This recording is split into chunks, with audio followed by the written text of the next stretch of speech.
Friends, welcome to Civil Engineering Wikipedia. Friends, these are the important points which you should know to be a civil engineer. These are very important. It is frequently asked in most of the interview questions, and you must remember these things. So let's start.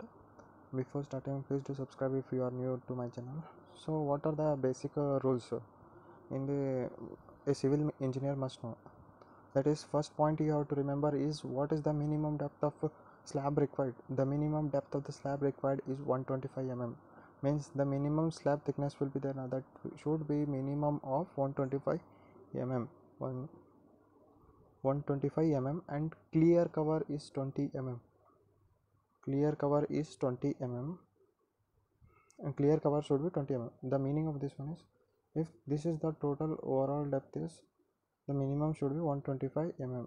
Okay, this is 125 mm, and the clear cover means, here if this is a total thickness of the slab, means the clear cover is, if the reinforcement provided is here, from the tip of this one to end of this one is called clear cover. Outermost of the face of the bar to the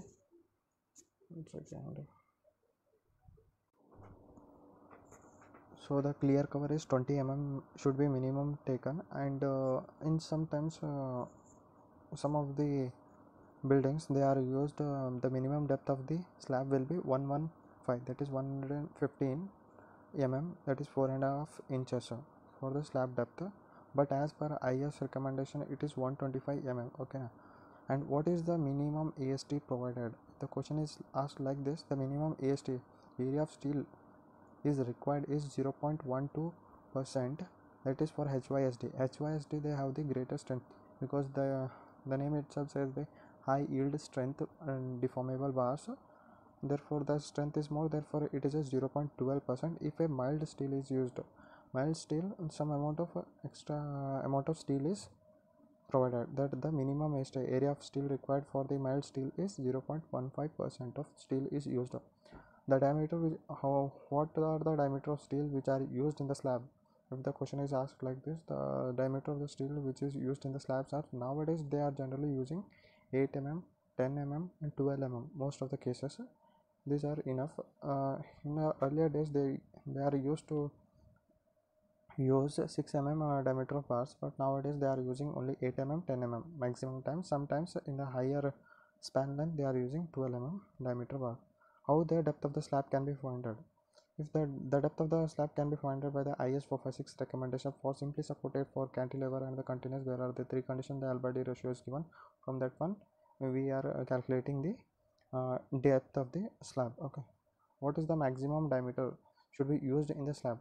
So they will ask like this also: how much the maximum diameter used in the slab? Therefore the formula as per IS recommended is 1/8 of the total depth of the slab. Maximum diameter of the steel used in the slab will be equals to 1/8. if the 150 mm is there, if suppose overall depth of the slab is 200 mm, then the diameter maximum allowable is 200 divided by 8, that is 25 mm.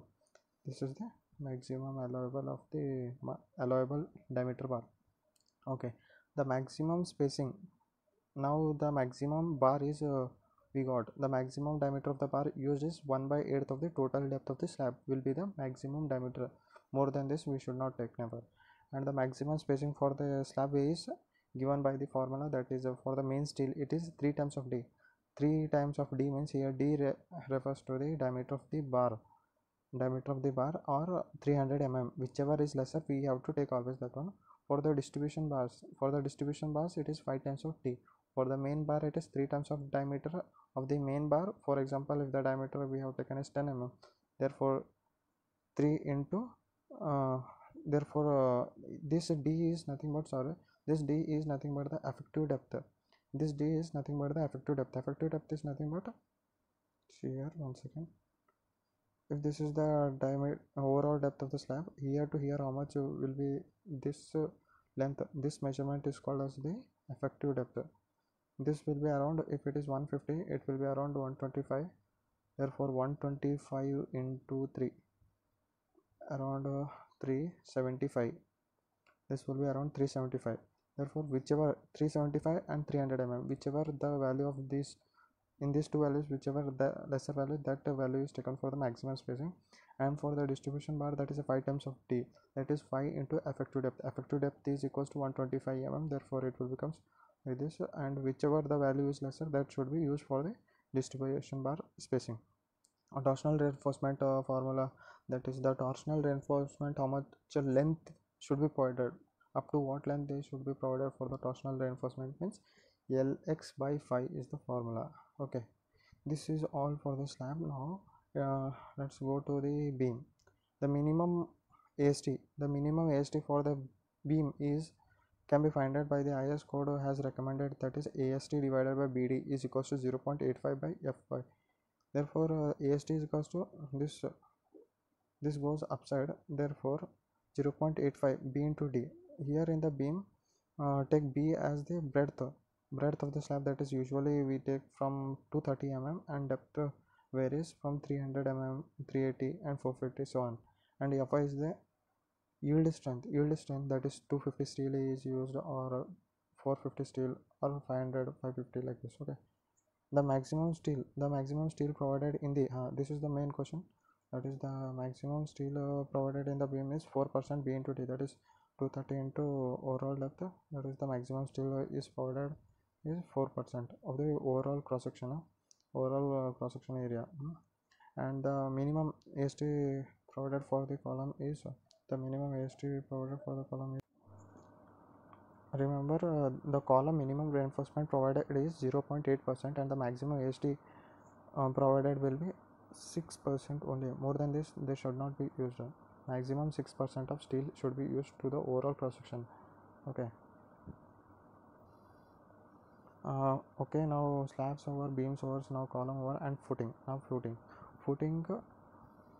the minimum Fi is taken, steel of the bar taken is 415 and 500. Nowadays they are not using 250 mm anywhere except for the stirrups. Stirrups is used for lateral ties now. Therefore that purpose it is used for that only, for that purpose only 250 mm are used. Rather in all the cases 415 steel is used, or either 500 mm steel is used. The minimum reinforcement provided in the footing is same as that of the slab. It is just behave like a slab, therefore 0.112% for the HYST bars, and the maximum spacing provided for the footing is 3 times of D, or 450 mm, whichever is lesser.